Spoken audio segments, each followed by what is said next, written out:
আজকে আমরা সাইয়েদনা ওমরে ফারুকের বায়োগ্রাফি সম্পর্কে জানবো। ওমরে ফারুক রাদিয়াল্লাহু তাআলা আনহু, the superhero of this উম্মাহ। এই উম্মার সুপার হিরো তিনি।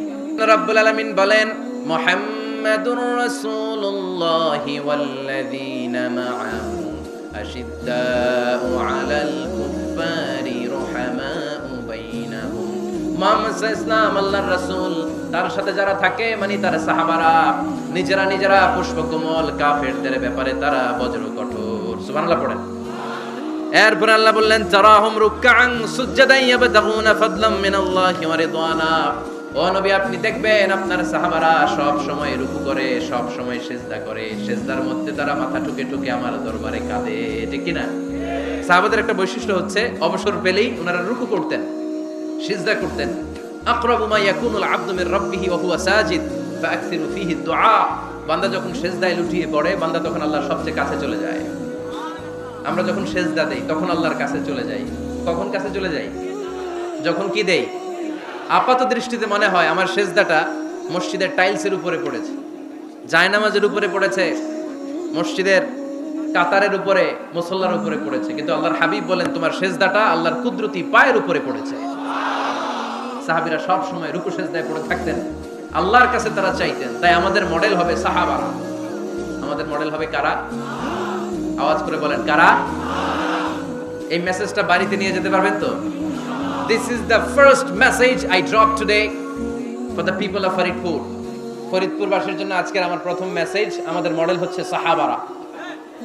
ঠিক কি না? সাহাবারা আমাদের মডেল, ওনারা আমাদের ইন্সপায়ারেশন, ওনারা আমাদের অনুপ্রেরণা। এজন্য আল্লাহর হাবিব সাল্লাল্লাহু আলাইহি ওয়াসাল্লাম বলেছেন, লা তাসুব্বু আসহাবি, খবরদার আমার সাহাবাদেরকে গালি দিও না। তোমরা যদি উহুদ পাহাড় পরিমাণ স্বর্ণ দান করো, আমার সাহাবারা ওই কঠিন মুহূর্তে যে এক মুঠ চাল দান করেছিল, ওই চালের দানের সমান হবে না। আবার বিশ্বনবী বলতেন, খায়রুল কুরুনি কারনি সুম্মা আল্লাযীনা ইয়ালুনাহুম সুম্মা আল্লাযীনা ইয়ালুনাহুম। সবচেয়ে শ্রেষ্ঠ যুগ আমার যুগ, তারপরে আমার সাহাবাদের যুগ, তারপরে তাবেঈদের যুগ। পড়েন সুবহানাল্লাহ। সবচেয়ে শ্রেষ্ঠ যুগ হচ্ছে সাহাবাদের যুগ। নাকি এখন প্লেন আবিষ্কার হয়েছে, রকেট আবিষ্কার হয়েছে, মডার্ন টেকনোলজি সব আমাদের হাতে, এজন্য এই যুগটা শ্রেষ্ঠ নাকি? আল্লাহর হাবিব সাল্লাল্লাহু আলাইহি ওয়াসাল্লাম বলেছেন, সাহাবাদের যুগটা হচ্ছে গোটা দুনিয়া যত যুগ এই পৃথিবী দেখেছে, সবচেয়ে শ্রেষ্ঠ যুগ হচ্ছে সাহাবাদের যুগ। চিল্লায় বলেন ঠিক কিনা? আবার আল্লাহ বললেন, রাদিয়াল্লাহু তাআলা আন। রব্বুল আলামিন দুনিয়ার কোন গোষ্ঠীর ব্যাপারে, দুনিয়ার কোন জাতির ব্যাপারে, দুনিয়ার কোন মানুষদের ব্যাপারে রিদওয়ানুল্লাহ, আল্লাহর সন্তুষ্টির কথাটা বলেন নাই, শুধু বলেছেন কেবলমাত্র সাহাবাদের জন্য। সুবহানাল্লাহ পড়েন। এজন্য সাহাবাদের নাম শুনলে কি পড়তে হয়? আমি যদি পড়ি আবু বকর, এরপরে কি পড়বেন? যদি পড়ি ওমর, যদি পড়ি আলী, যদি পড়ি উসমান রাদিয়াল্লাহু তাআলা আনহু, আল্লাহ তাআলা ওনাদের উপর খুশি হয়েছেন। ঠিক কি না? এজন্য সাহাবারা আমাদের মডেল। আজকে আমরা সাহাবাদের জীবন চরিত্র সম্পর্কে কিছু জানার চেষ্টা করব এবং সেই জীবনের আলোকে আমাদের জীবনকে আলোকিত করতে চেষ্টা করব ইনশাআল্লাহ। পড়েন। সবার মনোযোগ আছে তো? আজকে আমরা সাইয়েদনা ওমরে ফারুকের বায়োগ্রাফি সম্পর্কে জানব। ওমরে ফারুক রাদিয়াল্লাহু তাআলা আনহু, the superhero of this উম্মাহ। এই উম্মার সুপার হিরো তিনি। ঠিক কি না? ওনার মুখের আগে লাঠি চলতো বেশি। সুবহানাল্লাহ পড়বেন না? মাঝে মাঝে লাঠি চালানোরও দরকার আছে না নাই? সাইয়েদনা ওমরে ফারুক আমাদের জন্য অনুপ্রেরণা। Is the real superhero of Muslim উম্মাহ। তিনি এই উম্মার রিয়েল সুপার হিরো। এজন্য ওনার জীবনী থেকে আমরা কিছু শিক্ষা নেওয়ার চেষ্টা করব ইনশাআল্লাহ। পড়েন। সাইয়েদনা ওমরে ফারুক কিভাবে ইসলাম ধর্ম গ্রহণ করলেন, কিভাবে বিশ্বনবীর প্রাণের কলিজার টুকরা হলেন, এটা দিয়ে আমরা শুরু করি। আল্লাহ তাআলা সাইয়েদনা ওমরে ফারুকের হৃদয়ের মধ্যে 3টা ধাক্কা মেরেছেন, ঈমানের ধাক্কা। আওয়াজ করে বলতে হবে, কয়টা? জোরে বলেন তো, কয়টা?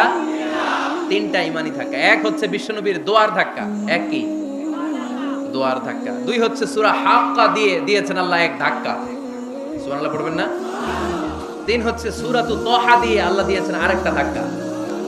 এই 3টা ঈমানি ধাক্কা যখন সাইয়েদনা ওমরে ফারুকের হৃদয়ে লাগলো, উনি পড়তে আরম্ভ করেছেন, আশহাদু আল্লা ইলাহা ইল্লাল্লাহ ওয়া আশহাদু আন্না মুহাম্মাদান আবদুহু ওয়া রাসূলুহু। চিল্লায়ে পড়েন আল্লাহু আকবার। বিশ্বনবী মক্কায় বসে বসে তাহাজ্জুদের সালাত পড়ে আল্লাহর কাছে দোয়া করলেন, আল্লাহুম্মা আইজ্জাল ইসলাম বিআহাব্বির রাজুলাইনি ইলাইক। ও আল্লাহ, 2জন লোকের নাম বলবো, 2জনের দরকার নেই। এই দুইজনের একজনকে আপনি ইসলামের সুশীতল ছায়া তোলে এনে ইসলামকে বিজয় দান করে দেন। মুহূর্তের মধ্যে দোয়াটা কবুল করে নিয়েছে কে? বিশ্বনবী বললেন, আল্লাহ দুইজনের নাম বলবো আজকের দোয়ায়। আবি জাহাল ইবনে হিশাম, হয়তো হিশামের বেটা আবু জাহেলকে আপনি ইসলামের ভিতরে নিয়ে আসেন, কিংবা ওমর ইবনুল খাত্তাব, খাত্তাবের বেটা ওমরকে আপনি ইসলামের ছায়া তোলে নিয়ে আসেন। ওমরে ফারুকের জন্য দোয়াটা কবুল করে নিয়েছে কে? মক্কার যে অবস্থা, আল্লাহর হাবিব সাল্লাল্লাহু আলাইহি ওয়াসাল্লাম বুঝলেন মক্কার এই দুইজনের একজন যদি আমার সাথে না থাকে তাহলে মক্কায় দাওয়াতি কাজ চালিয়ে যাওয়া যাবে। আল্লাহ বললেন, আল্লাহ বেশি চাই না, এই দুইজনের একজন, হয় আবু জাহেল নয় ওমর, হয় আবু জাহেল নয় ওমর। বিশ্বনবী যখন দোয়া করলেন, এই দোয়ার একটা ইমানি ধাক্কা, নুরানি ধাক্কা সাইয়েদনা ওমর ফারুকের হৃদয়কে স্পর্শ করে ফেলল। দোয়া ইজ লাইক এ মিসাইল। এই যে আমরা দোয়া করি, এটা মিসাইলের মতো। যুদ্ধে মিসাইল হামলা করে না? মিসাইল হামলা করার পরে এই মিসাইল লক্ষ্য বস্তুতে যে ভেদ করে, ঠিক কিনা? তেমনি দোয়ার মতো যদি আপনি দোয়া করতে পারেন, আপনি যেই জন্য দোয়া করেছেন ঠিক ওই জায়গায় যে আপনার দোয়া স্পর্শ করে। সুবহানাল্লাহ পড়বেন না? বিশ্বনবীর দোয়ার মাধ্যমে প্রথমে সাইয়েদনা ওমর ফারুকের হৃদয়ে এক ধাক্কা লাগলো। দুই নম্বরে রব্বুল আলামিন সূরাতুল হাক্কা দিয়ে ওমর ফারুকের হৃদয়ের মধ্যে দিলেন এক ধাক্কা। পড়েন আল্লাহু আকবার। কোরআনের ভেতরে সূরাতুল হাক্কা নামে একটা সূরা আছে না নাই? আল হাক্কাতু মাল হাক্কা ওয়া মা আদরাকা মাল হাক্কা। পড়েন আল্লাহু আকবার। বিশ্বনবী যখন দোয়া করলেন, ওই দোয়া যখন সাইয়েদনা ওমর ফারুকের হৃদয়ে স্পর্শ করলো, সাইয়েদনা ওমর ফারুক সব সময় বিশ্বনবীর ফলো করতে আরম্ভ করলেন। বিশ্বনবী ডানে গেলে লুকিয়ে লুকিয়ে ওমর ফারুক ডানে যায়, বিশ্বনবী বায়ে গেলে লুকিয়ে লুকিয়ে ওমর ফারুক বায়ে যায়। বিশ্বনবী একবার মসজিদুল হারামে যে নামাজ পড়তে শুরু করলেন, ওমর ফারুক তখন বিশ্বনবীর পিছু পিছু ছদ্মবেশে পেছন থেকে যে বিশ্বনবী কিভাবে নামাজ পড়ে দেখতে শুরু করলেন। বিশ্বনবী ইন দা মিন টাইম এশার নামাজে আল হাক্কাতু মাল হাক্কা তেলাওয়াত শুরু করে দিলেন। আল হাক্কাতু মাল হাক্কা তেলাওয়াত শুরু করে দিলেন। তেলাওয়াত করতে করতে বিশ্বনবী যখন তেলাওয়াত করতেছে, ওমর ফারুক এরকম দুলতেছে আর মজা পাচ্ছে। ওমিয়া বিশ্বনবীর কণ্ঠ বুঝি আমার মতো কণ্ঠ, আপনার মতো কণ্ঠ, আহমদ বিন ইউসুফের কণ্ঠ, আব্দুল বাসিতের কণ্ঠ না? বিশ্বনবীর গলায় যে কি সুরের ঝংকার আল্লাহ দিয়েছেন, কি সুরের লহরী আল্লাহ দিয়েছেন, একবার যে শুনতো পাগল হয়ে যেত। আল্লাহু আকবার। বিশ্বনবী সূরা হাক্কা মন্ত্রমুগ্ধ তেলাওয়াতে, মন্ত্রমুগ্ধ সুর দিয়ে, মন্ত্রমুগ্ধ কণ্ঠ দিয়ে তেলাওয়াত করতে লাগলেন। এশার সালাতে ওমর ফারুক বলতে লাগলেন। ওমর ফারুক যত শুনেন অবাক হয়ে যায়, যত শুনেন অবাক হয়ে যায়, যতই শুনে অবাক। কিরে? কারণ তিনি আরবি ভাষা বুঝতেন। এত সুন্দর শব্দের গাঁথনি, এত প্রাঞ্জল বর্ণনা, এত সুন্দর অন্তমিল, এটা কবিতা না হয়ে পারে না। উনি মনে মনে ভাবলেন, এটা মনে হয় কবিতা। It might be poem, it could be poem. Muhammad মনে হয় কবি হয়ে গেছে, তার কাব্য প্রতিভা দিয়ে সে এটা বানিয়েছে। তা না হলে এত সুন্দর কথা, এটা কবিতা না হয়ে পারে। ইন দ্য মিন টাইম বিশ্বনবী কিন্তু দেখতেছে না যে পেছনে ওমর। বিশ্বনবী তেলাওয়াত করছিলেন, ইন দ্য মিন টাইম বিশ্বনবী পড়ছিলেন ওমা হুয়া বিকাউলি শাইরিন কলিলাম মা তুমিনুন। এই আয়াতের অর্থ হলো এটা কোনো কবির কথা নয়, খুব অল্প সংখ্যক লোকই তোমরা ঈমান আনো। সুবহানাল্লাহ পড়ে। এটাকে বলে কোইনসিডেন্ট। কোইনসিডেন্ট হুট করে অনেক সময় মিলে যায়, যায় কি যায় না? আপনি একজনের কথা ভাবতেছেন ভাবতেছেন, বাজারে গেলেন, বাজারে যেই দেখেন ওই লোকটা দাঁড়ায় আছে, এরকম হয় কি হয় না? কোইনসিডেন্ট। ওমর ফারুক মনে মনে যেটা ভাবতেছে ওই কথা দিয়ে বিশ্বনবী তেলাওয়াত করতেছে। আল্লাহু আকবার। বিশ্বনবী যে আয়াত তেলাওয়াত করছিলেন, আয়াতের অর্থ হলো এটা কোনো কবির বানানো কবিতা না, খুব অল্প সংখ্যক লোকই তোমরা ঈমান আনো। ওমর ফারুক আটকে উঠলেন, থমকে দাঁড়ালেন। ঘটনা কি? আমি মনে মনে ভাবলাম, কি এত সুন্দর কথা, এটা তো মানুষের কথা হতে পারে না, এটা নিশ্চয়ই কবিতা, কবির কথা। কিন্তু মুহাম্মদ এখন আবার পড়তেছে ওমা হুয়া বিকাউলি শাইর, এটা কোনো শায়েরের কবির কথা নয়। কলিলাম মা তুমিনুন, অল্পই তোমরা ঈমান আনো। তার মানে আমার মনে যা চলে মুহাম্মদ এটা টের পায়। মুহাম্মদ গণক।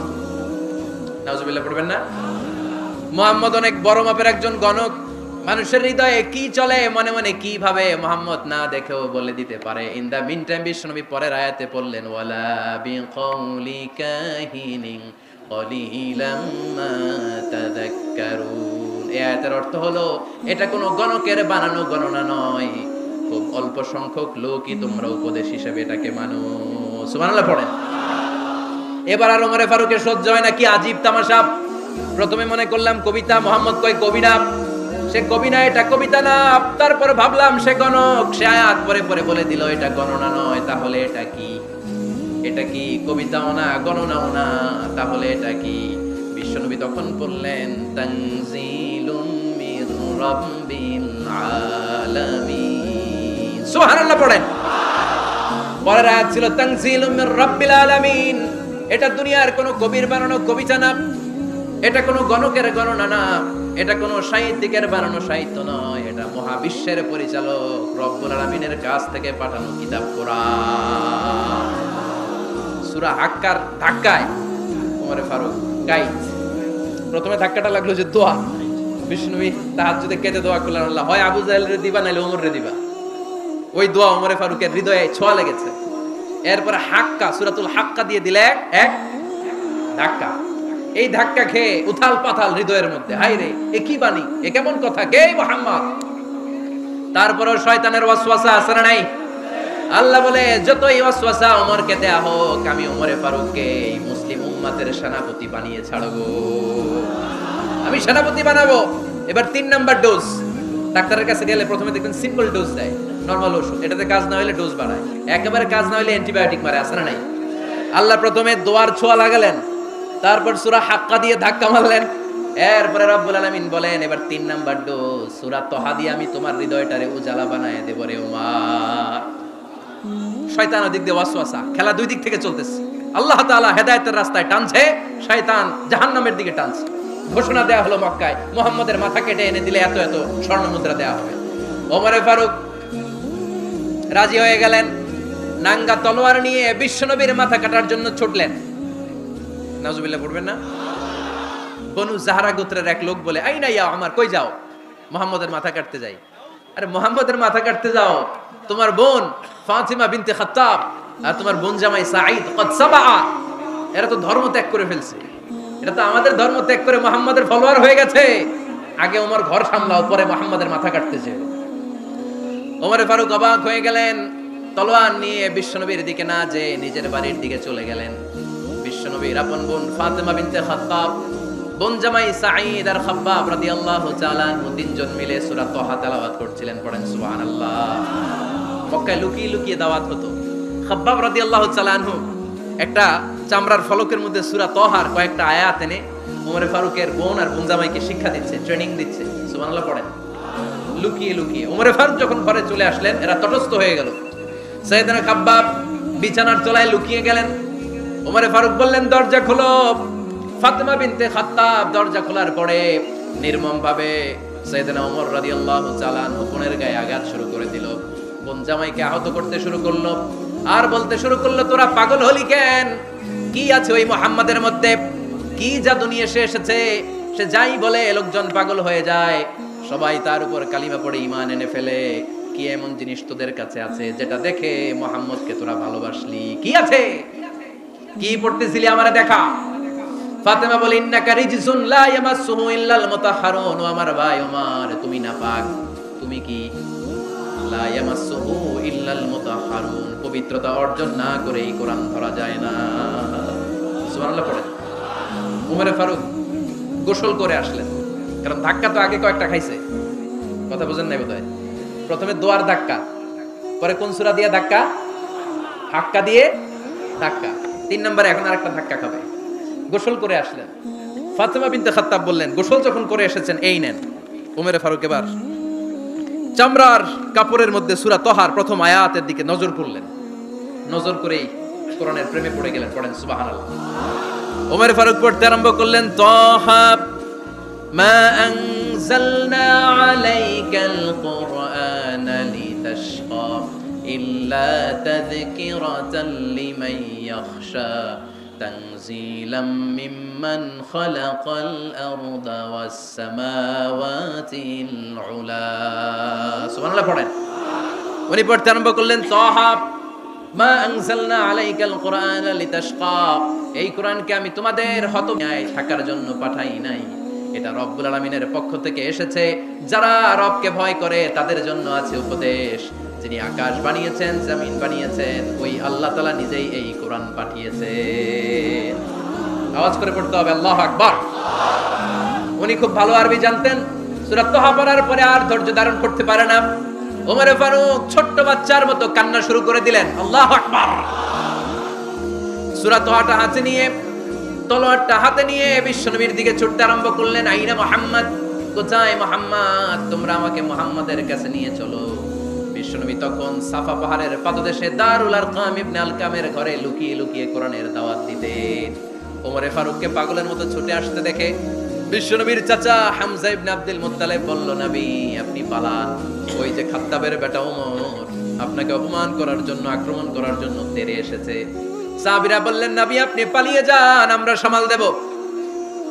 বিশ্বনবী বললেন, না আমি পালাবো না, বরং তোমরা সরে যাও।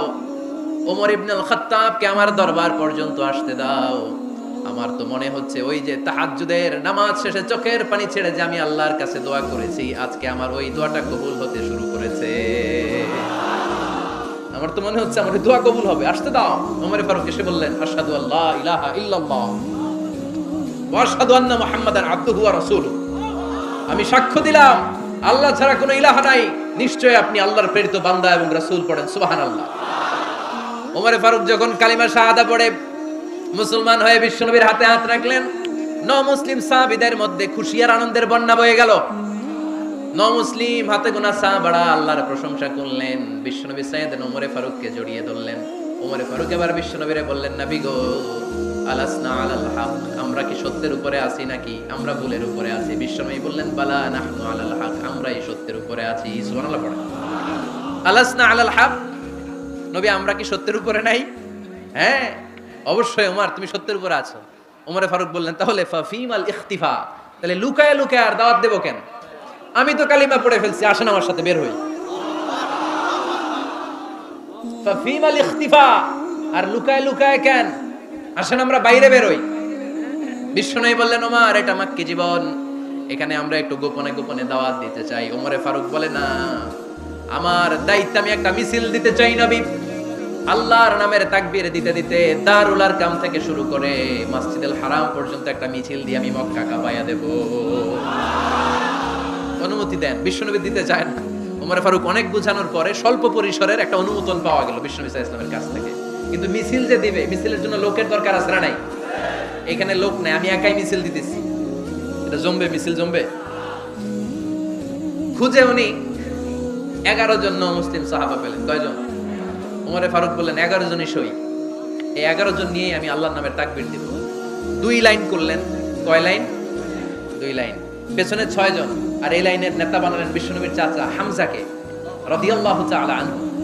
আর সামনে 5 জন, তার আগে দাঁড়ালেন উনি নিজেই। তাহলে 6 6 12। বললেন এই 2 লাইনই আমরা তাকবীর দিতে দিতে, বেশি না, এই দারুল আরকামের ঘর থেকে, আপনারা জানেন যে সাফা মারওয়া এখন যে সাই হয়, এই সাফার পাদদেশে ছিল দারুল আরকামের ঘর। উনি বলেন এখান থেকে ওই যে কাবার গিলাফ দেখা যায়, কাবার গিলাফ পর্যন্ত আমরা এই তাকবীর নিয়ে ওখানে যাব। সুবহানাল্লাহ পড়বেন না?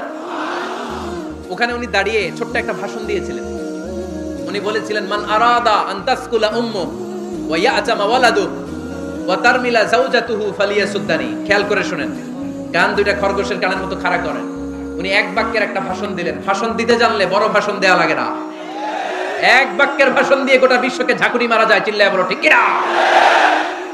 ওমর ফারুক এক বাক্যের একটা ছোট্ট ভাষণ দিলেন। মান আরাদা আন তাসকুলা উম্মু, কে আছো মায়ের এই মক্কায়, কে আছো মায়ের বুক খালি করতে চাও? ইয়াতামা ওয়ালাদু, কে আছো বাচ্চাগুলারে, নিজের সন্তানগুলোরে ইয়াতিম বানাতে চাও? কে আছো তারমিলা যাওজাতুহু, নিজের স্ত্রীকে বিধবা বানাতে চাও? ফালিয়াসুদ্দানি, বুকের পাটা থাকলে আমি ওমরে থামাও। ফালিয়াসুদ্দানি, দেখি মক্কায় কার এত বড় বুকের পাটা? কে আছো মায়ের বুক খালি করতে চাও, সন্তান এতিম বানাতে চাও, স্ত্রীকে বিধবা বানাতে চাও? ফালিয়াসুদ্দানি, পারলে আমারে ঠেকাও। এই বলে উনি আল্লাহু আকবার, আল্লাহু আকবার, আল্লাহু আকবার বলে স্লোগান শুরু করে দিলেন। এক এক স্লোগানে মক্কার মরুজমিন থারথার করে কাঁপতে আরম্ভ করল। এই মিছিল মক্কায় আর কেউ দেয় নাই।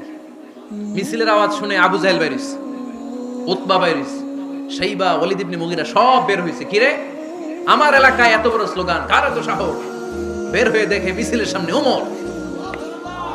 ওমরে দেখে দিছে এক দৌড়। কারণ ওমরে ফারুককে থামানোর মতো বাপের বেটা মক্কায় দ্বিতীয়টা কেউ ছিল না। আওয়াজ করে বলেন ঠিক কিনা? ওমরে ফারুক আল্লাহু আকবার, আল্লাহু আকবার বলে স্লোগান দিতে দিতে মসজিদুল হারামের ভেতরে ঢুকে গেল, কাবার গিলাফ ধরার পরে সেদিন মিছিল থেমেছে ওই আল্লাহর নামের স্লোগান। সেদিন কেউ থামাতে পারে নাই, কিয়ামত পর্যন্ত কেউ থামাতে পারবে না। চিল্লায় বলো ঠিক কিনা?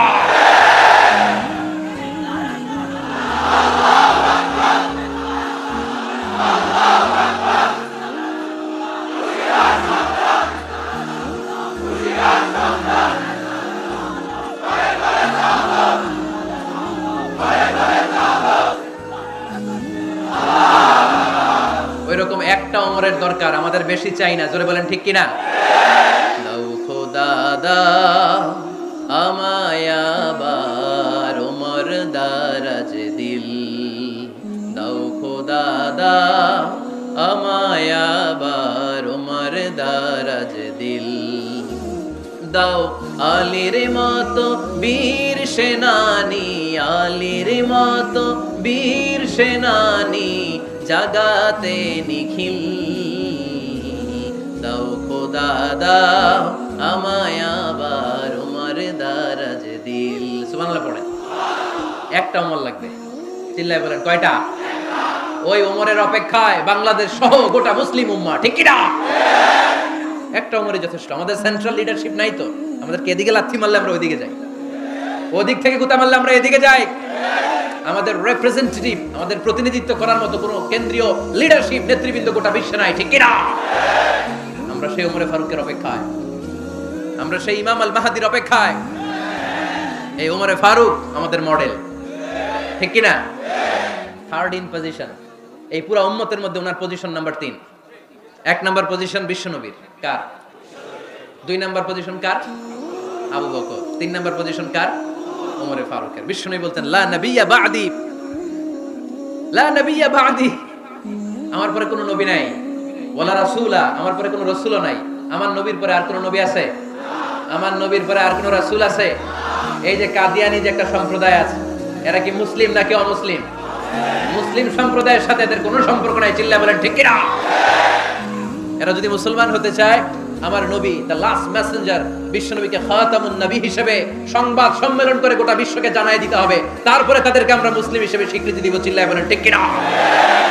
তা না হলে তারা কোন ধর্মের এটাকে জানাই দিতে হবে। No inferiority complex, no identity crisis. Identity ক্রাইসিসে থাকা যাবে না। আপনারা কোন ধর্মের এটা জানাই দেন। আপনারা বিশ্বনবীরও শেষ নবী মানবেন না, আবার মুসলিম বলেও নিজেদেরকে ট্যাগ লাগাতে চাইবেন। সাধারণ মুসলমানরা এটা এই ধোঁকাবাজি মানে না। চিল্লায় বলেন ঠিক কি না? আমার নবীর পরে কোনো নবী নাই, আমার রাসূলের পরে কোনো রাসূল নাই, ঠিক কি না? আল্লাহর হাবিব বলতেন লাউ কানা বা'দি নাবিয়্যুন লাকানা উমর, তবে আমার পরে যদি নবী হওয়ার যোগ্যতা কারো থাকে, আমার ওমরের ওই যোগ্যতা আছে। সুবহানাল্লাহ পড়েন।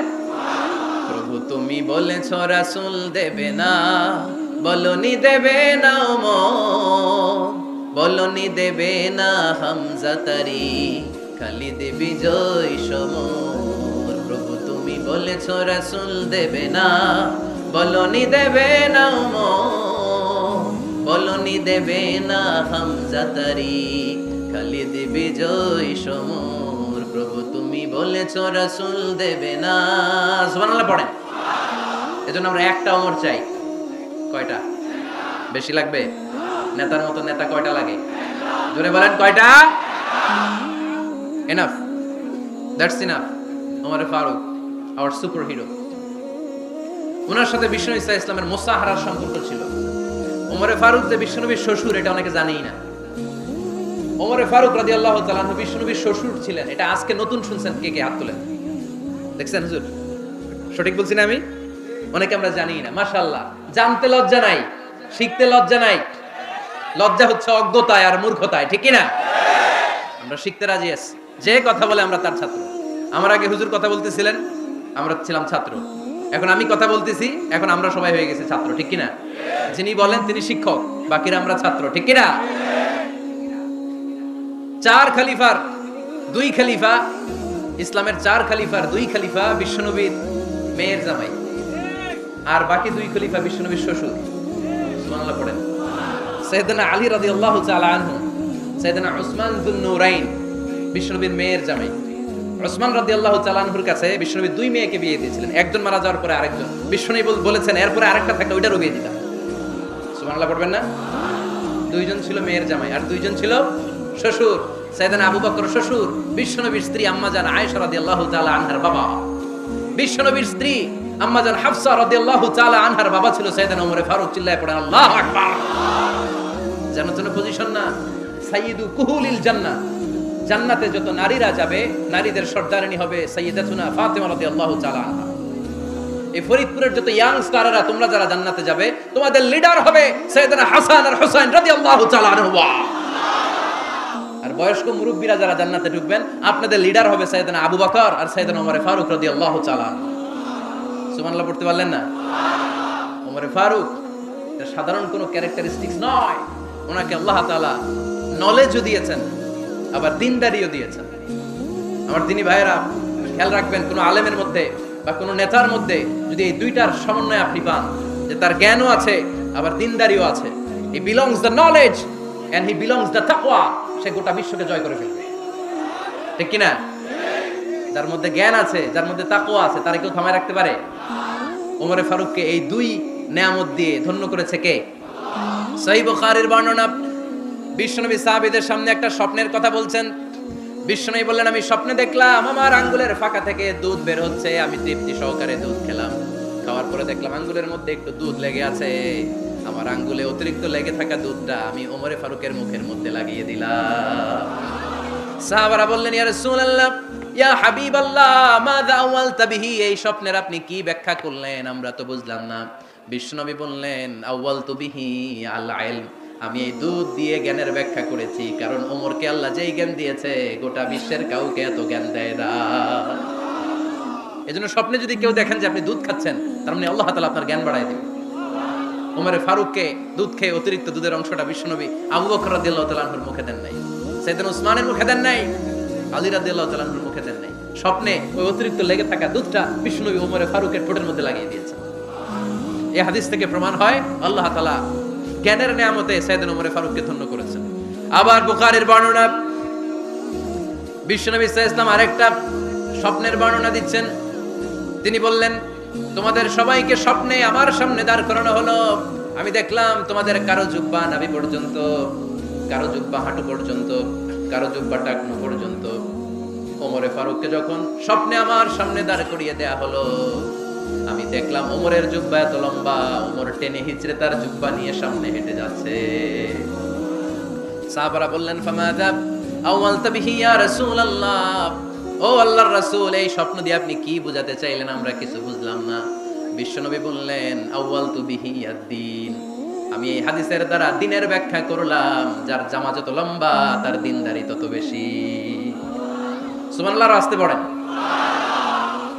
স্বপ্নে দেখলেন কোন সাহাবীর জুব্বা নাভি, কোন সাহাবীর হাঁটু, কারোটা টাকনু, কিন্তু ওমর ফারুকের জুব্বা এত লম্বা, ইয়াজুরু সাওবাহু, তিনি তার জুব্বা টেনে হিচড়ে যাচ্ছেন। বিশ্বনবী বললেন, এটা দ্বারা আমি দ্বীন, আমি তাকওয়া, দ্বীনদারি, তাকওয়া এটার ব্যাখ্যা করেছি। তার মানে ওমর ফারুকের তাকওয়ার সামনে সব তাকওয়া পানি হয়ে যাবে। কোন সুবহানাল্লাহ। আল্লাহ তাআলা সাইয়েদনা ওমর ফারুককে দ্বীনের জ্ঞান দিয়েছেন, তাকওয়া দিয়েছেন। যুবক ভাইরা, যাকে আল্লাহ তাআলা দ্বীনের জ্ঞান দেয়, যাকে আল্লাহ তাআলা তাকওয়ার এই গুণ দিয়ে সমৃদ্ধ করে, তার জন্য গোটা বিশ্বের সব দরজাগুলোকে ওপেন করে দেয় কে? কত বড় মুত্তাকি ছিলেন সাইয়েদনা ওমর ফারুক। মদিনার সমাজে কয়জন মুনাফিক ছিল বিশ্বনবী ছাড়া কেউ বলতে পারতেন না। বিশ্বনবী কোন সাহাবীকে মুনাফিকদের লিস্ট দিয়ে যান নাই, একজন সাহাবী ছাড়া। দেখি কেউ বলতে পারেন কিনা ওই সাহাবীর নাম? কি নাম? হুযায়ফা ইবনুল ইয়ামান রাদিয়াল্লাহু তাআলা আনহু। ওনাকে বলা হতো সাহিবু সিররি রাসূলিল্লাহ, আল্লাহ রাসূল সাল্লাল্লাহু আলাইহি ওয়াসাল্লামের গোপন তথ্যের ধারক বাহক। সুবহানাল্লাহ পড়বেন না? বিশ্বনবী ইন্তেকালের আগে মদিনার সমাজে মোট কয়জন মুনাফিক আছে, এই তথ্য আবু বকরকে বলেন নাই, ওমর রাদিয়াল্লাহু তাআলা আনহুকে বলেন নাই, উসমান রাদিয়াল্লাহু তাআলা আনহু, আলী রাদিয়াল্লাহু তাআলা আনহু, আশারাতুল মুবাশশিরিন বিল জান্নাহ কোন সাহাবীকে বলেন নাই। শুধুমাত্র কেবলমাত্র একমাত্র হুযায়ফা ইবনুল ইয়ামান রাদিয়াল্লাহু তাআলা আনহুর কাছে মুনাফিকদের লিস্টে বিশ্বনবী দিয়ে গিয়েছে। সুবহানাল্লাহ পড়ুন। মদিনায় কারা কারা মুনাফিক কেউ জানতো না হুযায়ফা ছাড়া। কে ছাড়া? নামটা আজকে মুখস্থ করেন, যাতে অন্য কোনো ওয়াজে কেউ জিজ্ঞেস করলে বলতে পারেন। মুনাফিকদের লিস্ট যে সাহাবীর কাছে বিশ্বনবী দিয়ে গিয়েছিলেন, সাহাবীর নাম কি? নাম? নামটা কেমন লাগে? ভালো লাগে? অনেকে আমারে জিজ্ঞেস করে, হুজুর আমার ছেলে হবে আগামী মাসে, একটা নাম দেন। নাম দিয়ে দিলাম হুযায়ফা। যাদের হবে ছেলে এলাকা যাদের নেক্সট কয়েক মাসে ছেলে হবে খালি হুজাইফা চলবে। কি চলবে? ভাল লাগে নামটা? ভাল লাগে? রাইখেন, অনেক সুন্দর নাম। উনি জানতেন মুনাফিক কারা। দেখেন ওমরে ফারুকের তাকওয়ার লেভেলটা কত হাই।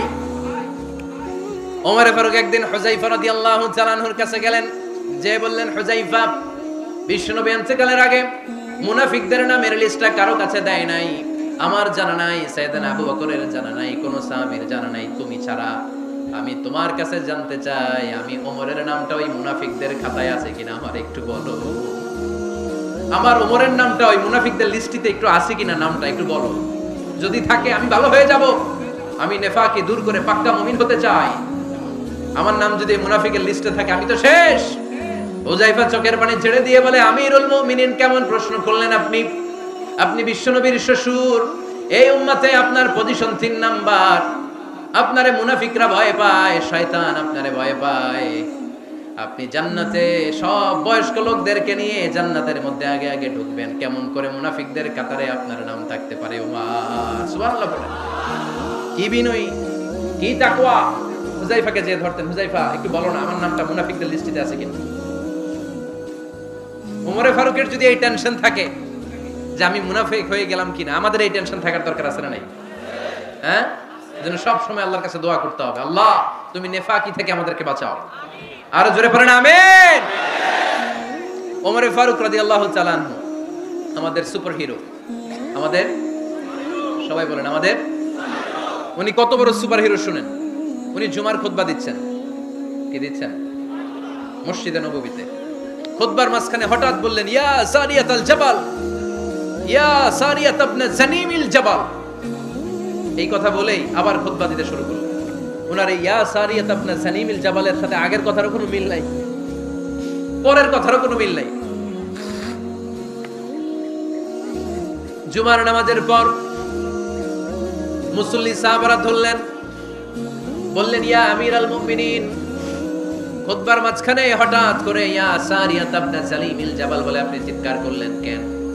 আপনার এই বাক্যের সাথে আপনার খুতবার আগের বাক্যের কোনো মিল নাই, আপনার খুতবার পরের বাক্যের কোনো মিল নাই। এই কথা আপনি কারে বললেন, কারে উদ্দেশ্য করে বললেন? এই কথার তাৎপর্য কি আমাদেরকে বুঝিয়ে বলে। ওমরে ফারুক বললেন, আমি যখন খুতবা দিচ্ছি আমি দেখতে পেলাম ওই যে কয়েক মাস আগে আমি আমার মুসলিম সেনাবাহিনী পারস্যে আক্রমণের জন্য পাঠিয়েছি, বর্তমান ইরান, ইরানের ওই বিশাল এলাকাতে পারস্যে আমি আমার ব্যাটালিয়ন পাঠিয়েছি। আমি হঠাৎ করে দেখতে পেলাম আমার মুসলিম বাহিনীর সেনাপতি যুদ্ধের এক পর্যায়ে তার ডানে আছে উপত্যকা, বায়ে আছে পাহাড়, সে পাহাড়ি রাস্তা ছেড়ে দিয়ে উপত্যকার দিকে যেতে শুরু করেছে। আমি দেখতে পেলাম আমার মুসলিম বাহিনী যদি উপত্যকার দিকে ছুটে বেড়ায়, কাফির মুশরিকরা আমার মুসলিম বাহিনীকে কচুকাটা করে ফেলবে। তাই আমি এখান থেকে তাদেরকে কমান্ড দিয়ে বলেছি, ইয়া সারিয়াতাল জাবাল, উপত্যকার দিকে নয় পাহাড়ের দিকে যাও, তাহলেই তোমাদের বিজয় নিশ্চিত হয়ে যাবে। উপত্যকার দিকে যেও না, ইলাল জাবাল, ইলা সারিয়াতিল জাবাল, পাহাড়ের দিকে ছোট। সাহাবারা অবাক, ঘটনা কি? উনি বসে আছেন মদিনায় মসজিদে নববীর মিম্বারে দাঁড়িয়ে, উনি যদি ইয়া সারিয়াতাল জাবাল বলে এটা কি ইরানে যাবে নাকি? কমিয়া তখনকার সময়ে বর্তমানের মতো মোবাইল ছিল নাকি, ইন্টারনেট ছিল নাকি, কিছু ছিল? খালি মুখে আমি যদি বলি ইয়া সারিয়াতাল জাবাল, এটা ইরানে যাবে, ইন্ডিয়ায় যাবে, ঢাকায় তো যাবে না, ফরিদপুর শহরেই তো বসবে না, ঠিক কিনা? কিন্তু এটা আমিরুল মুমিনিন বিশ্বাসী সাহাবারা বিশ্বাস করে নিল। কিছু মুনাফিক ছিল, এরা কয় না ঝামেলাস, এটা তো সম্ভব না, এক কাজ করি, এই সেনাপতি যখন বিজয়ী বেশে মদিনায় ফিরে আসবে আর আমরা ধরবো। এরা দিন গুনতে লাগলো, এই সেনাপতি মুসলিম বাহিনী নিয়ে পারস্য জয় করে কবে ফিরে আসবে। এই মুনাফিকের দলগুলো কখনো সেনাবাহিনীকে অভ্যর্থনা জানাতে যেত না, কিন্তু এইবার সবার আগে মদিনার উপকণ্ঠে যে সেনাপতিদেরকে অভ্যর্থনা জানানোর জন্য ফুল নিয়ে রেডি, ফুল নিয়ে দাঁড়ায় আছে। সেনাপতি ঢুকার সাথে সাথে ধরছে, এই সেনাপতি কোত্থেকে আসছে? কয় পারস্য জয় করে আসছি। কয় এমন এমন দিন, জুমার দিন দুপুর বেলা যুদ্ধের মাঝখানে আমিরুল মুমিনিনের কণ্ঠের কোন কথাবার্তা শুনছো নাকি? সেনাপতি অবাক, কয় তোমরা জানলা কেমনে? শুনছি তো। সুবহানাল্লাহ পড়বেন না? আমরা যুদ্ধে একটা ভয়ঙ্কর অবস্থার মধ্যে ছিলাম, পেছন থেকে শত্রু আমাদেরকে আক্রমণ করতে শুরু করে দিল, ডানে যাব না বায়ে যাব, সামনে যাব নাকি পেছনে যাব, রাস্তা খুঁজে পাচ্ছি না। ডান দিকে ছিল আমাদের উপত্যকার রাস্তা, বাঁ দিকে ছিল পাহাড়ি পথ। আমরা সোজা পথ হবে মনে করে উপত্যকার দিকে ছুটতে আরম্ভ করলাম। হঠাৎ করে আমিরুল মুমিনিনের কণ্ঠ বজ্র কণ্ঠে আমার কানের মধ্যে ভেসে আসলো। আমার মনে হলো আমিরুল মুমিনিন কেমন যেন আমাকে কমান্ড দিচ্ছেন আর বলছেন, ইয়া সারিয়াতাল জাবাল, ডান দিকে উপত্যকার পথে নয়, তাড়াতাড়ি পাহাড়ের দিকে সৈন্যবাহিনী নিয়ে উঠে যা। পাহাড়ের দিকে, ডানে না, this is wrong track and this is the right track. ওই দিন যদি ওমরে ফারুকের ওই গাইডলাইন, আমিরুল মুমিনিনের কমান্ড যদি আমি না শুনতাম, আজকে বিজয়ের বেশে ফিরতেও পারতাম না, আমাদের চেহারাও তোমরা দেখতে পেত না। ওমরে ফারুকের ওই কমান্ড, ওই গাইডলাইন অদৃশ্য থেকে শোনার কারণে ওই পারস্যের মধ্যে আমাদেরকে সেই যুদ্ধে বিজয় দান করেছে কে? দিস ইজ ওমরে ফারুক, দিস ইজ ওমরে ফারুক।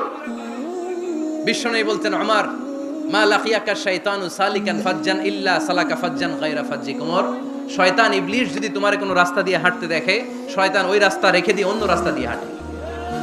সুবহানাল্লাহ। বাড়িতে যায় বললেন, কে বলতেছে? বিশ্বনবী। কার ব্যাপারে? ওমরে ফারুকের ব্যাপারে। শয়তান যদি দেখে যে ওমরে ফারুক এই রাস্তা দিয়ে হাঁটতেছে, শয়তান ওই রাস্তা রেখে দিয়ে অন্য রাস্তা দিয়ে হাঁটে। সুবহানাল্লাহ পড়ে। রাত্রিবেলা আমরা আমাদের বাচ্চা ছেলে মেয়েদেরকে যখন খাওয়াই, বাচ্চারা খেতে চায় না, এরকম হয় আপনাদের ফরিদপুর এলাকায়? হ্যাঁ, এই এলাকায় হয় নাকি? খেতে চায় না বাচ্চারা, এই চকলেট দেখায়া, এই মিনা কার্টুন দেখায়া, এইটা সেইটা, এগুলো সেগুলো বলে, গল্প টল্প বলে ভুলাইয়া খাওয়ানো লাগে, তাই না? তারপরও খায় না। আমারও ছোট মেয়ে আছে, খেতে চায় না, এইটা সেইটা এমনি সেমনি খাওয়ানো লাগে। তো শেষে না পেরে মা বাবা বলতে বাধ্য হয়, ওই যে ভূত আসতেছে, ভূত, তাড়াতাড়ি তাড়াতাড়ি খাও, নাহলে যে ভূত ধরবে তোমার। ওই যে বাঘ আসতেছে, বাঘ, তাড়াতাড়ি খাইলে নাহলে বাঘে কামড়াবে। বলি না আমরা? আপনারা কি বলেন? ভূত। আর কি বলেন? হ্যাঁ হ্যাঁ, আচ্ছা, এক এক জায়গায় এক একটা আমরা বলি, ভূত আসবে, বাঘ খাবে, ভাল্লুক খাবে, তাড়াতাড়ি খাও। মদিনাতে যখন ওমরে ফারুক আমিরুল মুমিনিন, মদিনার মায়েরাও বাচ্চাদেরকে খাওয়াতে পারতো না, ছোট্ট মেয়েদেরকে খাওয়াতে পারতো না, খাওয়া নিয়ে যন্ত্রণা করতো। বাচ্চারা যখন মদিনায় খেতে চাইতো না রাত্রি বেলায়, মদিনার মায়েরা বলতো, তাড়াতাড়ি খাও, হা হুয়া ইয়াতি উমর, হা হুয়া ইয়াতি উমর, তাড়াতাড়ি খা, নাহলে ওই যে ওমর আসতেছে, Omar. This is our superhero সাইয়েদনা ওমর ফারুক রাদিয়াল্লাহু তাআলা। শুধু শয়তানি ভয় পেত না, মুনাফিকরাও ভয় পেত, জমের মতো ভয়। শুধু তাই না, আমাদের আম্মাজান বিষ্ণু ইসা ইসলামের স্ত্রীরাও ওমর ফারুককে ভয় পেতেন। সুবহানাল্লাহ কবেন না? মাঝে মাঝে বিষ্ণু ইসা ইসলামের সাথে আম্মাজান আয়েশার ঝগড়া হতো, হতো না? আপনাদের ফ্যামিলিতে ঝগড়া হয়? হয় না? হয় না? কার কার দেখি করে আল্লাহ, অনেক আল্লাহর ওলি আছে তো এই জায়গায়। ঝগড়া হয় না?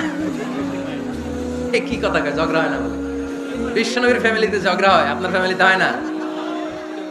মিষ্টি ঝগড়া। আর ও বিয়েই করে নাই,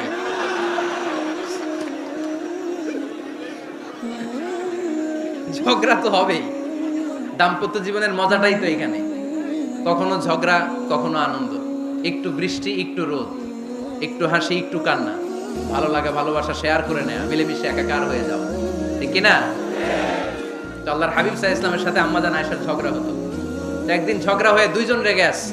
খবরদার দুইজন রেগে থাকবেন না, আবার একজন রাগলে আরেকজন থেমে যাবেন, কারণ এই ছোট্ট ঝগড়া থেকে এটা অনেক সময় বিচ্ছেদের দিকে গড়ায়। আমার প্রিয় ফরিদপুরবাসী, ভাবি রেগে গেলে আপনি রাইগেন না, ওই দিন আপনি একটু ঠান্ডা থাকেন। আবার আপনি রেগে গেলে, আমার মাইকের আওয়াজ যদি ভাবিরা শুনেন, আপনারা রেগে যায় না, একটু ঠান্ডা থাকবেন। দুইজনে রেগে গেলে তো তৃতীয় বিশ্বযুদ্ধ শুরু হবে। একজন রেগে গেলে আরেকজন ঠান্ডা, কারণ এই সামান্য ঝগড়া থেকে ইগোর কারণে এটা বিচ্ছেদ আর ডিভোর্স পর্যন্ত করায়। আর শয়তান এখানে উস্কানি দেয়, কারণ ইমানদারদের ফ্যামিলি ভাঙতে পারলে শয়তান সবচেয়ে বড় খুশি হয়, আর ইমানদারদের ফ্যামিলি টিকে থাকলে খুশি হয়ে যায় কে? আম্মাজান আয়েশা রাদিয়াল্লাহু তাআলা আনহার সাথে বিষ্ণু ইসা ইসলামের ঝগড়া হতো মাঝে মাঝে। একবার ঝগড়া হলো, বিষ্ণু ইসা ইসলামও রাগ, আম্মাজান আয়েশাও রাগ। বিষ্ণুই বললেন, আয়েশা, ঝগড়া করে আর কতক্ষণ থাকবো, আসো মিটমাট করি। আয়েশা রাদিয়াল্লাহু বললেন, ঠিক আছে, মিটমাট করো। তো বিষ্ণু ইসা ইসলাম বললেন, মিটমাটের জন্য কারে ডাকবো? ওমরে ডাকি। কয় না, ওমরে না, ওমরু গালিজ, ওমর অনেক রাগে, আমার ডর লাগে। কয় তাহলে তোমার আব্বারে ডাকি। কয় ডাকে। কি খুশি, মেয়েদের মধ্যে অভ্যাসটা আছে না নাই? তাহলে তোমার আব্বারে ডাকি। ডাকেন, ডেকে নিয়ে আসা হলো। আবু বকর রাদিয়াল্লাহু তাআলা আনহু দাঁড়ালেন, আম্মা জান আয়েশা দাঁড়ালেন, বিশ্বনবীও দাঁড়ালেন। বিশ্বনবী বললেন, আয়েশা তোমার আব্বা আসছে, এবার ঘটনা খুলে বলার পালা, তুমি বলবা নাকি আমি বলবো? আম্মা জান আয়েশা বললেন, আপনি বলেন, তবে ওয়ালা তাকুল ইল্লা হাক্কান, যেটা ঘটছে ওইটাই বললেন, মিথ্যা কথা কইেন না। আবু বকর রাদিয়াল্লাহু তাআলা রেগে মেগে আগুন, কি এই কথা তুমি কেমন করে বলো? বিশ্বনবীকে মিথ্যা কথা কখনো বলবে? রেগে মেগে দিলেন মেয়ের গালে এক চড়। বানিয়ে বলতেছি না, মুসনাদ আহমদ ইবনে হাম্বলের হাদিস। বাবার হাতের থাপ্পড়কে আম্মা জান আয়েশা উল্টে বললেন। সাইয়েদনা আবু বকর রাগে গড়গড় করছেন, আবার মারার জন্য তেড়ে গেলেন। এবার বাঁচার জন্য আম্মা জান আয়েশা বিশ্বনবীর পিছনে যে আশ্রয় নিলেন, বিশ্বনবী বাঁচানোর জন্য দুই হাত মেলে দাঁড়িয়ে গেলেন। পড়েন সুবহানাল্লাহ। বিশ্বনবী যখন দুই হাত মেলে দাঁড়িয়ে গেলেন, সাইয়েদনা আবু বকর রাদিয়াল্লাহু আনহু থেমে গেলেন। সাইয়েদনা আবু বকর রাদিয়াল্লাহু তাআলা আনহু ঘর থেকে বের হয়ে বারান্দায় দাঁড়ালেন। পড়েন সুবহানাল্লাহ। এবার বিশ্বনবী আম্মা জান আয়েশার কাছে যেয়ে বলেন, ইয়া আয়েশা কাইফা রাআইতিনি আনকাসতুকি মিনার রাজুল, দেখছো কেমনে বাঁচাইলাম? আমি না থাকলে ভর্তা বানাই ফেলতো আজকে। আমি বাঁচাইছি তোমারে, আমি আমার লগে ঝগড়া করো তুমি? লজ্জায় পড়ে আম্মা জান আয়েশা খিলখিল করে হেসে দিলেন, বিশ্বনবীও হেসে দিলেন। দুইজনের হাসির মধুর আওয়াজ শুনে সাইয়েদনা আবু বকর বাইরে থেকে অবাক, কিরে এতক্ষণ না ঝড় তুফান, এখন দেখি হাসি। সালাম দিয়ে অনুমতি নিয়ে ভিতরে ঢুকলেন। ঢুকে দেখেন আম্মা জান আয়েশাও হাসে, বিশ্বনবীও হাসে। এই হাসি দেখে আবু বকর রাদিয়াল্লাহু আনহু হেসে দিলেন। আরশের উপর থেকে খুশি হয়ে গেলেন কে? এবার সাইয়েদনা আবু বকর রাদিয়াল্লাহু তাআলা আনহু বললেন, ইয়া রাসূলুল্লাহ আশিকানি ফি সিলমিকুমা কামা আশরাকতুমানি ফি হারবিকুমা। ও নবী, যুদ্ধ লাগলে, দুইজন যুদ্ধ লাগলে মীমাংসার জন্য যেমনি আমারে ডাকেন, এরকম হাসি আর আনন্দের মুহূর্তেও আমারে একটু ডাকেন। আশিকানি ফি সিলমিকুমা কামা আশরাকতুমানি ফি হারবিকুমা। নবী, আপনাদের মধ্যে ঝগড়া লাগলে সন্ধি করার জন্য আমারে যেমনি ডাকেন, আপনাদের হাসি খুশি আনন্দ খুনসুটি এই মজাদার মুহূর্তগুলোতে আমারে বঞ্চিত রাখেন না, আমারে একটু ডাকেন। সুবহানাল্লাহ পড়েন। এই মুসনাদ আহমদ ইবনে হাম্বলের হাদিস শোনার উদ্দেশ্য হচ্ছে, বিশ্বনবী প্রথমে ওমর ফারুকের নাম বলেছিলেন। সাইয়েদনা আয়েশা বলে, না আমি ডরাই। হাইবাত, দিস ইজ কল্ড হাইবাত ওমর। একবার বিশ্বনবীর সব বিবিরা ধরলেন, ও নবী আমাদেরকে এটা দেন, ওইটা দেন, ঘরে এইটা নাই, ওইটা নাই, ওইটা নাই। বিশ্বনবীকে, আমার কাছে কিছু নাই, যদি এমনি আমার বউ হয়ে থাকতে চাও থাকো, তাহলে যা, তা না হলে যা লাগবে কিনে দেবো, সাথে সাথে তালাকও দিয়ে দিব। কিছু দিতে পারবো না, আমার নাই তো, সামর্থ্য নাই। কিন্তু বিবিরাও ছাড়ে না, এটা দেন ওইটা দেন। বিশ্বনবী রহমতের নবী, বিবিদেরকে বুঝাতেও পারেন না। বিবিরা আবদার করতেছে, নবী এটা লাগবে ওইটা লাগবে। ইন দ্য মিন টাইম বিশ্বনবী একজনের সালাম শুনতে পেলেন। কে যেন দরজায় দাঁড়িয়ে বলতেছে, আসসালামু আলাইকুম। বিশ্বনবী দরজার দিকে তাকালেন, তাকিয়ে বললেন, ওয়া আলাইকুমুস সালাম। আর বুঝতে পারলেন এটা আমার ওমরের সালাম। সালাম দেওয়ার পরে বিবিদের দিকে তাকায় দেখে একজন বিবিও নাই, সব অন্দরমহলের ভিতরে দৌড়। সুবহানাল্লাহ পড়তে পারলেন না?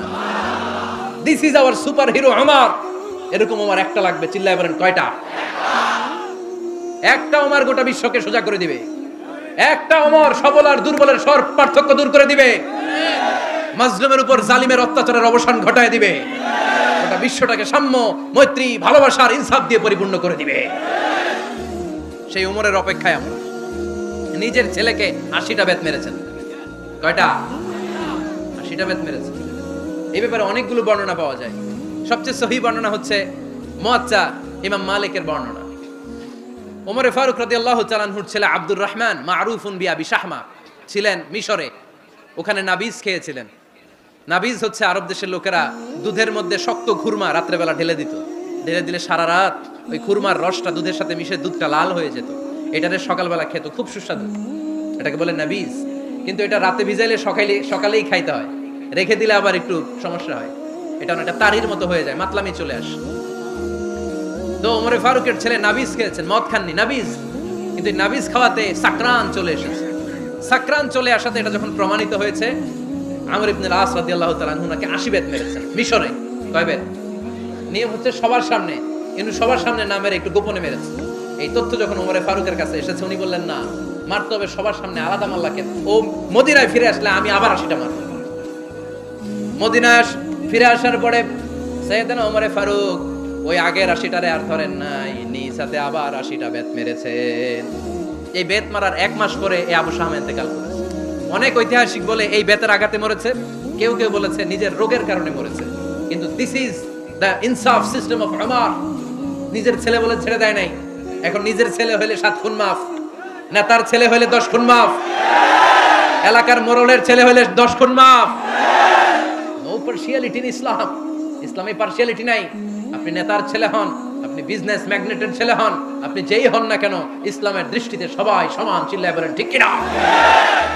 বনু মখজুমিয়া গোত্রের এক নারী চুরিতে ধরা পড়ল।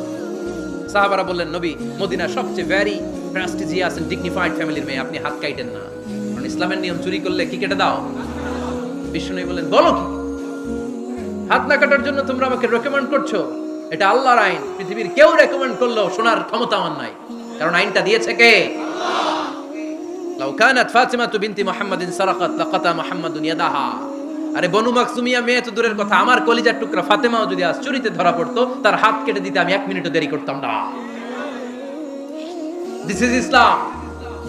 এই হচ্ছে ওমর ফারুকের মানাকিব। এরকম ওমর ফারুক কয়টা লাগবে? আওয়াজ করে বলতে হবে, কয়টা লাগবে? একটা লাগবে। এই সাইয়েদনা ওমর ফারুক মদিনার প্রথম চিফ জাস্টিস ছিলেন। সর্বপ্রথম উনার পরামর্শে সাইয়েদনা আবু বকর রাদিয়াল্লাহু তাআলা আনহু কোরআনকে সংকলন করেছেন। আমরা এই যে কোরআন পড়ি 30 পারা, এমদাদিয়া লাইব্রেরির 114টা সূরা, কত সুন্দর সন্নিবেশ করা হয়েছে, এখানে সাজানো হয়েছে। আল্লাহর হাবিব সাল্লাল্লাহু আলাইহি ওয়াসাল্লামের সময় কি এরকম কোরআন ছিল নাকি? ছিল না। খেজুর পাতার মধ্যে, গাছের বাকলের মধ্যে, ওটের বড় হাড্ডির মধ্যে আর পাথরের মধ্যে খোদাই করা কোরআন ছিল। সাইয়েদনা আবু বকরের সময় রাদিয়াল্লাহু তাআলা আনহুর সময় যুদ্ধ হলো, 70 জন হাফেজ সাহাবী ইন্তেকাল করলেন। সাইয়েদনা আবু বকর রাদিয়াল্লাহু তাআলা আনহুকে ডেকে ওমর ফারুক বললেন, ও আবু বকর, এইভাবে হাফেজে কোরআন সাহাবীরা যদি দুনিয়া থেকে বিদায় হয়ে যায়, আল্লাহর কোরআনও তো বিদায় হয়ে যাবে। আমার পরামর্শ হলো আপনি সব বয়োজ্যেষ্ঠ সাহাবীদেরকে একসাথে করে কোরআনের সব কাগজগুলোকে একসাথে করে একটা নির্ধারিত কপির মধ্যে কোরআনকে সংকলন করে ফেলে। সাইয়েদনা আবু বকর বললেন, যেটা আমার নবী করে না, এটা আমি কেমনে করি? কিন্তু ওমর ফারুক নাচরবান্দা বলে না, এটা করলে কোনো খারাপ হবে না, ভালোই হবে। মুসলিম উম্মার জন্য এক জায়গায় কোরআন সন্নিবেশিত থাকবে, আপনি করেন। সাইয়েদনা আবু বকর রাজি হয় না, ওমর ফারুকও ছাড়ে না। ওমর ফারুক বলতে বলতে বলতে বলতে এমন ভাবে সাইয়েদনা আবু বকর রাদিয়াল্লাহু তাআলা আনহুকে ধরলেন, সব শেষে সাইয়েদনা আবু বকর ওমর ফারুকের কথায় কোরআন সংকলনে রাজি হয়ে গেলেন। পড়েন সুবহানাল্লাহ। উনি বললেন, ওমর যখন আমাকে বারবার বুঝাতে লাগলো, আল্লাহ তাআলা আমার হৃদয়টা ওমরের কথা শোনার জন্য খুলে দিলেন। আল্লাহ তাআলা কেমন যেন আমাকে ইলহাম করলেন, আবু বকর করো, এই কাজের মধ্য দিয়ে আমি আমার কোরআনকে গোটা বিশ্বে জীবিত রেখে দেব। This is Umar. এই যে আমরা হিজরি সনের যে আমরা গণনা করি, এই হিজরি সনের প্রবর্তক হচ্ছে সাইয়েদনা ওমর ফারুক। সুবহানাল্লাহ নাই? আপনাদের মনোযোগ আছে না গেছে? কই ঘুমায় গেলেন মনে হয়? তাকবীর দেন তো একজন আওয়াজ করে।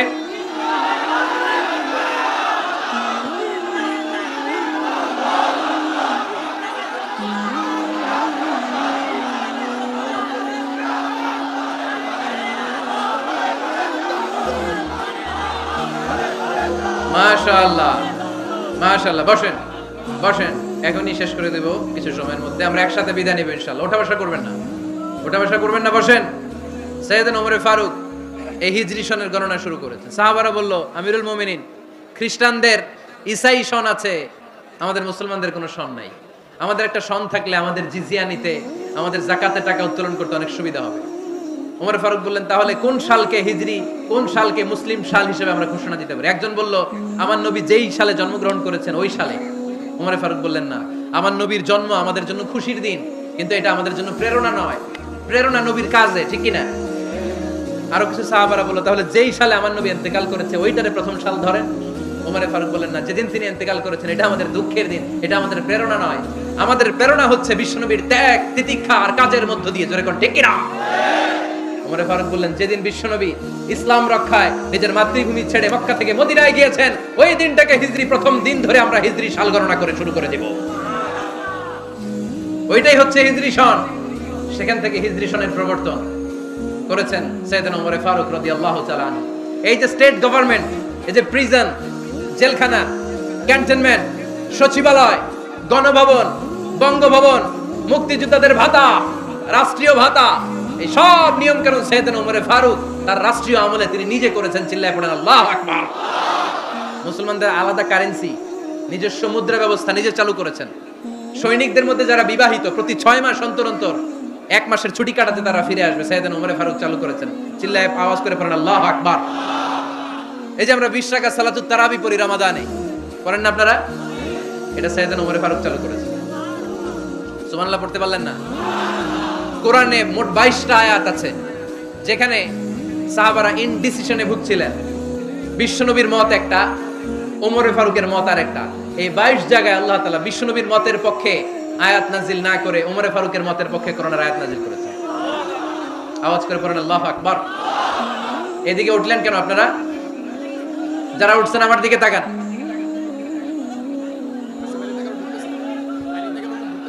কিছু ভিতরে ঢুকতেছে, কিছু বাইরেতেছে না?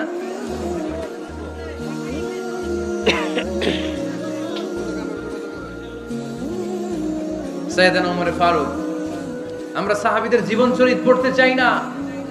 কত যে অনুপ্রেরণামূলক দৃষ্টান্ত সাইয়েদনা ওমর ফারুক আমাদের জন্য রেখে গিয়েছে।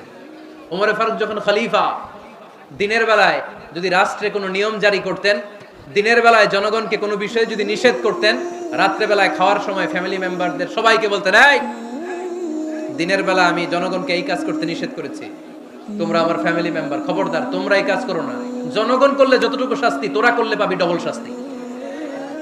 সুবহানাল্লাহ কইবেন না? আমাদের নেতারা ওই বাড়ির বিচার করে, ওই বাড়ির মাইয়ার বিচার, ওই বাড়ির পোলার বিচার। নিজের পোলা গাঞ্জা টানে আসরে নাই, নিজের মেয়ে অপরাধ করে আসরে নাই। কি নেতা ছিলেন ওমর ফারুক! আগে নিজের ঘর সামলিয়েছেন, আগে নিজেকে সামলিয়েছেন, নিজের ঘর ঠিক করেছেন। বলেছেন জনগণ করলে যত বেদ, তোরা করলে double Veda. This is call leader, ঠিক কিনা?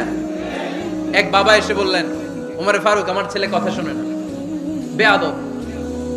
ওমর ফারুক ছেলেরে ডাকলেন, বাবা তুমি তোমার আব্বাজানের কথা শোনো না, এটা তো কবিরা গুনাহ।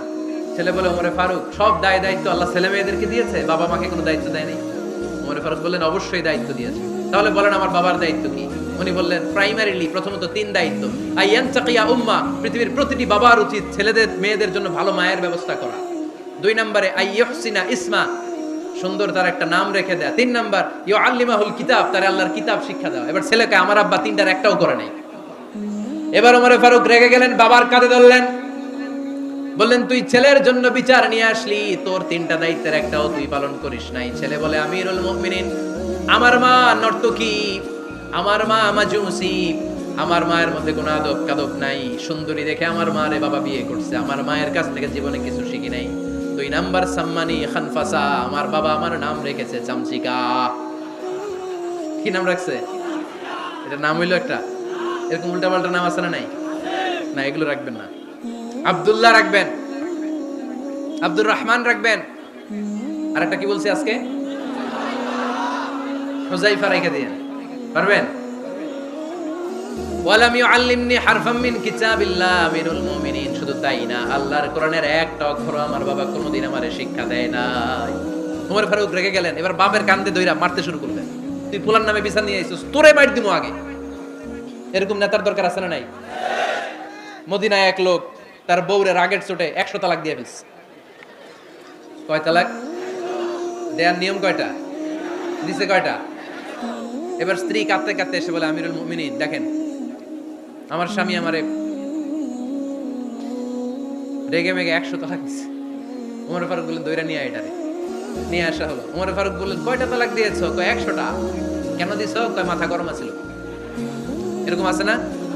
তালাক দেওয়ার সময় সব তালাক, তুই তালাক, তোর মা তালাক, তোর বোন তালাক, সব তালাক। তালাক দিবে ওয়াইফ রে, দিতেছে সবাই রে। ওমর ফারুক বললেন, দিবে 3টা, 100টা দিলা কেন? কয় মেজাজ গরম ছিল। কয় দাঁড়া, আত-তালাকু মিন শাআইরিল্লাহ, তালাক হচ্ছে আল্লাহর দেয়া বিধানের একটা নিদর্শন, এটা নিয়ে তুই খামখেয়ালি করলি। আমার রায় শোন, আমার রায় হচ্ছে 3 তালাকে তোর বউ তালাক, বাকি 97 তালাক তোর পিঠের উপরে পড়বে। এরকম বিচারের দরকার আছে না নাই? এরকম দৃষ্টান্তমূলক বিচার যদি বাংলার জমিনে দেয়া হতো, আর কোন নারী ধর্ষিতা হতো? আর কোন নারীকে অ্যাসিড মারা হতো? আর কোন নারী যৌতুকের জন্য কান্না করত? একটা আমল লাগবে, বেশি না। কয়টা লাগবে? তিনি গভর্নর সিস্টেম চালু করেছিলেন, গভর্নেট সিস্টেম, ইসলামিক স্টেট।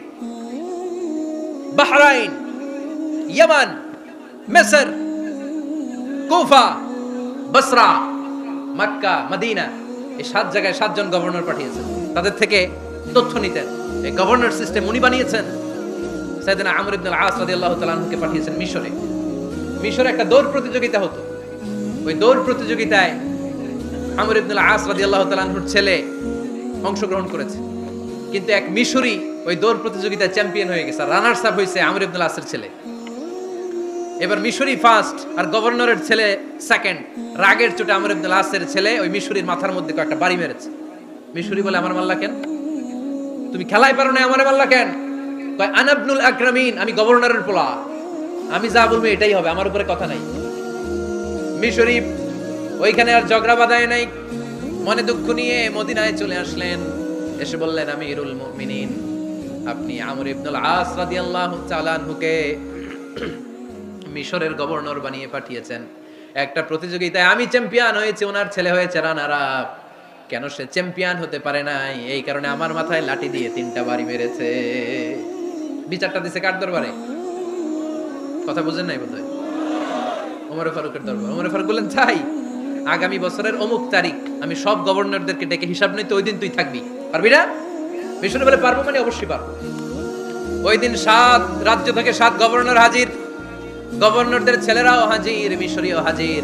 7 গভর্নরের কাছ থেকে 7 এলাকার খোঁজ খবর নেওয়ার পরে ওমর ফারুক বললেন, আইনাল মিসরি, মিশরি লোকটা কই, এদিকে আয়। মিশরি সামনে আসার পরে বলল, আমর ইবনুল আস, তুমি মিশরের গভর্নর, তোমার ছেলে সহ তুমি আসো। আমর ইবনুল আস এসে সামনে বসে রইলেন। এবার বললেন, ও আমর ইবনুল আসের ছেলে, তুমি নাকি ইবনুল আকরামিন গভর্নরের ছেলে, তুমি যা বলবা মিশরে নাকি তাই হবে, তোমার নাকি অনেক দাপট। নিজে একটা লাঠি এনে মিশরীর হাতে দিয়ে বলল, এবার তোর মাথায় যতটা মারছে তুই ততটা গুনে গুনে মার, আমি দেখবো। আমর ইবনুল আস দেখবে, আমর ইবনুল আসের ছেলেরে তুই এখানে মার। সে বলতেছে, থাক, আপনি বলছেন এতেই যথেষ্ট, মারা লাগবে না, আমি মাফ করে দিলাম। ওমর ফারুক বলল, খবরদার, মার, মার ওর মাথার মধ্যে। মিশরি ওমর ফারুকের ধমক শুনে ভয়ে ভয়ে 3টা বাড়ি মারল। এই বাড়ি মারা দেখেও ওমর ফারুকের হৃদয় ঠান্ডা হয় নাই। লজ্জায় আমর ইবনুল আস, বয়স হয়ে গিয়েছে, সাহাবা, মাথা তখন টাক, মাথায় চুল নাই, লজ্জায় মাথাটা হেট হয়ে মাথাটা নিচু করে রেখেছে।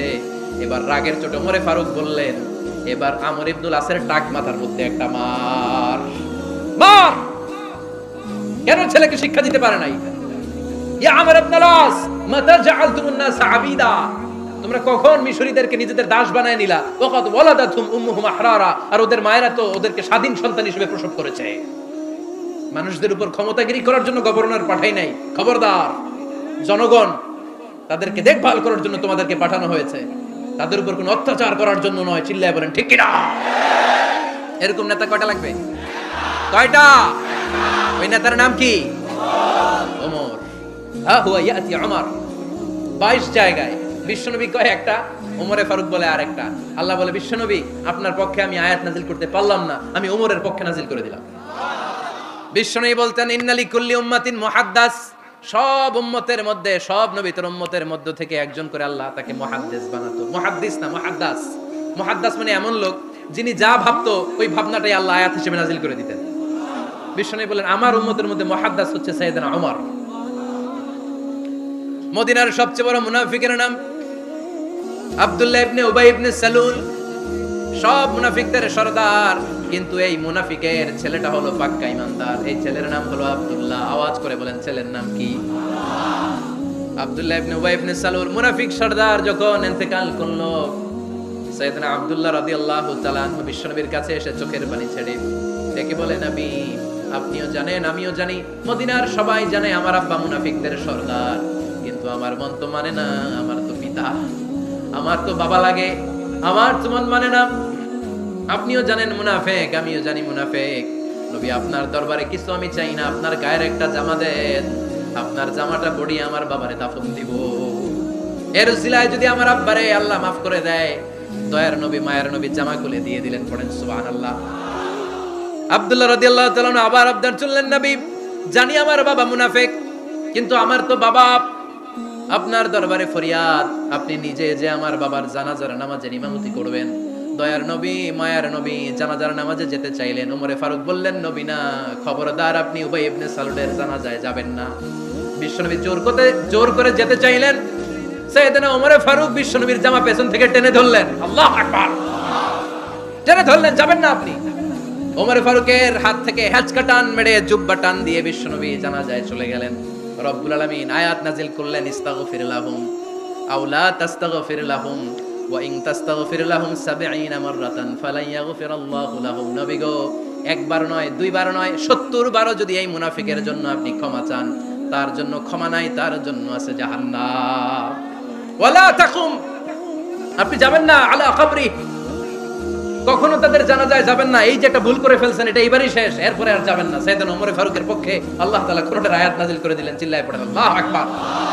এভাবে 22টা জায়গায় ওমর ফারুক যা বলেছে, এটা নিয়ে একটা আলাদা আলোচনা হইতে হবে, আলাদা একটা আলোচনা লাগবে যে 22টা আয়াতে আল্লাহ তাআলা বিশ্বনবীর পক্ষে কোরআনের আয়াত নাযিল না করে সাইয়েদনা ওমর ফারুকের পক্ষে আয়াত নাযিল করেছেন, চিল্লায়ে পড়েন সুবহানাল্লাহ। ওই ওমর ফারুককে আমাদের মডেল বানানোর দরকার আছে না নাই? ওই ওমর ফারুকের জীবনী আমাদের ছেলে মেয়েদেরকে পড়ানোর দরকার আছে না নাই?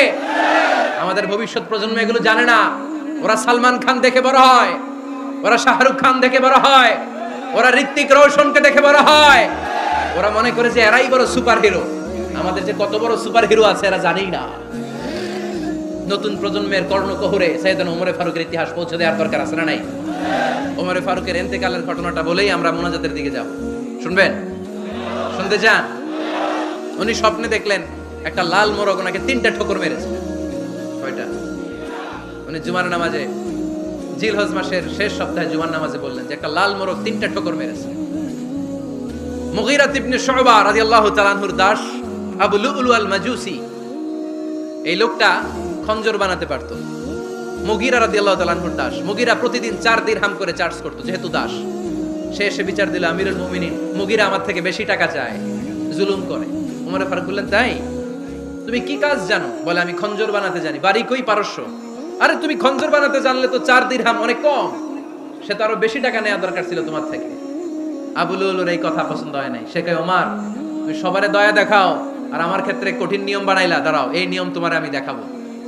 এই রাগে সে বাড়িতে যে একটা খঞ্জর বানালো। কি বানালো? খঞ্জর চিনেন? ছোট্ট ছুরি। কিছুদিন আগে ওমানের সুলতান কাবুস ইন্তেকাল করেছে, জানেন আপনারা? ওনার এই কোমরের মধ্যে খঞ্জর থাকতো, ছবিতে দেখছেন? আরব শায়েখ যারা সুলতান আমির, কোমরে কি থাকে? ছোরা থাকে, খঞ্জর। সে বাসায় যে একটা খঞ্জর বানালো, যেই খঞ্জরের 2 মাথা, লাহু রাসান ওয়া মাকবাদাতুহু ফি ওয়াসাতি, আর ধরার হ্যান্ডেলটা মাঝখানে, এদিকেও ছুরি এদিকেও ছুরি, যাতে এইভাবে এইভাবে মারা যায়। সে ধার দিতে লাগলো আর বলল, ওমর দাঁড়াও তোমারে আমি দেখাবো। ওমর ফারুক মসজিদে নববীর ইমাম, ফজরের নামাজের সময় এ আবু লুলু আল মাজুসি বুরনুস পরে, চাদর পরে, লুকিয়ে লুকিয়ে, সে অগ্নি উপাসক, মুমিন নয়, ওমর ফারুককে অ্যাটাক করার জন্য গেলেন মসজিদে নববীতে। ওয়াকানু ইউসাল্লুনা বিগালাস, তখন ওনারা অন্ধকারে নামাজ পড়তো। নামাজের সময় যখন হলো, লুকিয়ে লুকিয়ে প্রথম কাতারে ওমর ফারুকের পিছনে মুয়াজ্জিনের পাশে দাঁড়ালো, হাতে খঞ্জর। একামত হলো, ওমর ফারুক সালাত শুরু করলেন, ফজরের সালাত, আল্লাহু আকবার। নামাজ শুরু করলেন, সূরা ফাতিহা বললেন। আরেকটা সূরা যখন পড়তে যাবেন, in the mean time Abu Lulu এই খঞ্জর নিয়ে ওমর ফারুকের বুকের মধ্যে 3টা স্টেবিং করলেন। একটা মারলেন নাভির নিচে, মারার সাথে সাথে পাকস্থলী কেটে গেল। আরেকটা মারলেন পাজরে, পাজর ছিঁড়ে গেল। 3টা মারার পরে ওমর ফারুক বললেন, কাতালানি আল কাল, এক কুকুর আমাকে মেরে ফেলেছে। পেছন থেকে এক সাহাবীকে টান মেরে সামনের দিকে নিয়ে গেলেন, তুমি নামাজের ইমামতি করাও। আর ওমর ফারুককে বাকিরা ধরাধরি করে পেছনে নিতে আরম্ভ করলেন। আর এই আত্মাই আক্রমণ যে করেছে, সে কাতারের মাঝখান দিয়ে যেতে আরম্ভ করলো আর 2 দিকে ছুরি মারতে আরম্ভ করলো। 13 জন সাহাবীর গায়ে ছুরি মেরেছে, 7 জন সাহাবা স্পট ডেথ, জায়গায় মৃত্যু। এই ভয়ঙ্কর অবস্থা দেখে এক সাহাবী বুরনুস, এক ধরনের জুব্বা আছে মাথাওয়ালা, অনেকে জ্যাকেট পরছেন না এরকম মাথাওয়ালা, লম্বা জুব্বা আছে আর উপরে শীতে পড়ে মাথাওয়ালা, এই মাথাওয়ালা জুব্বা বের করে এক সাহাবী জালের মতো তার দিকে উড়ায় মারল। ওই বুরনুসের মধ্যে পেঁচিয়ে আবু লুলু মাটিতে পড়ে গেল আর সুইসাইড করে ফেললো, নিজের বুকে নিজে মেরে আত্মহত্যা। যেই সাহাবীকে ইমামতির জন্য দাঁড় করালেন, উনি ছোট্ট সূরা দিয়ে প্রথম রাকাতে সূরা আল কাউসার, দ্বিতীয় রাকাতে সূরাতুল ইখলাস দিয়ে নামাজ শেষ। ওমর ফারুক বেহুশ। ওমর ফারুক কি? হ্যাঁ, বেহুশ। সবাই কান্নাকাটি করতেছে, সবাই দেখতে গেলেন, এখন হুঁশ ফিরে না। মুখের মধ্যে, মুখ খুলে রাষ্ট্রের চিকিৎসক মুখের মধ্যে দুধ দিলেন, ওই নাভি দিয়ে দুধ বের হয়ে যায়, পাকস্থলী কেটে ওখান দিয়ে দুধ বের হয়ে যাচ্ছে। তারা বললো, ওনারে বাঁচানো সম্ভব না, দেখেন হুঁশ ফিরে কিনা। হুঁশ ফিরলে ওনার পরে কে আমির হবে, উনি যেন প্যানেল ঠিক করে দিয়ে যায়। সবাই তাকিয়েছে ওমর ফারুকের চোখের দিকে। আল্লাহর মেহেরবানিতে ঘন্টা খানিক পরে উনি চোখ খুললেন।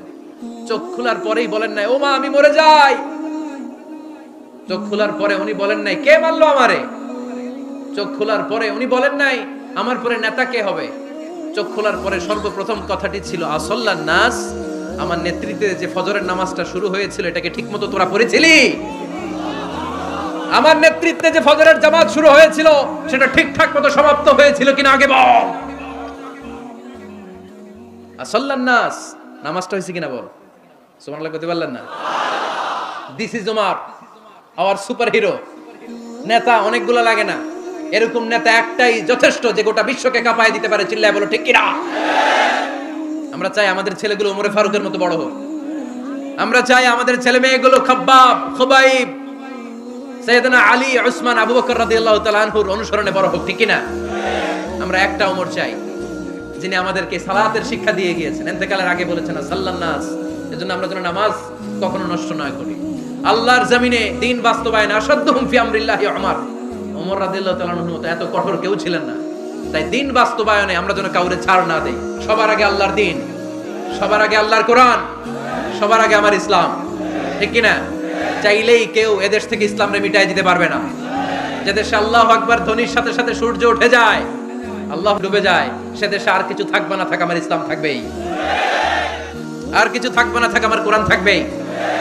সে ইসলামের সাথে থাকতে রাজি আছেন তো? কোরআনের সাথে থাকতে রাজি আছেন তো?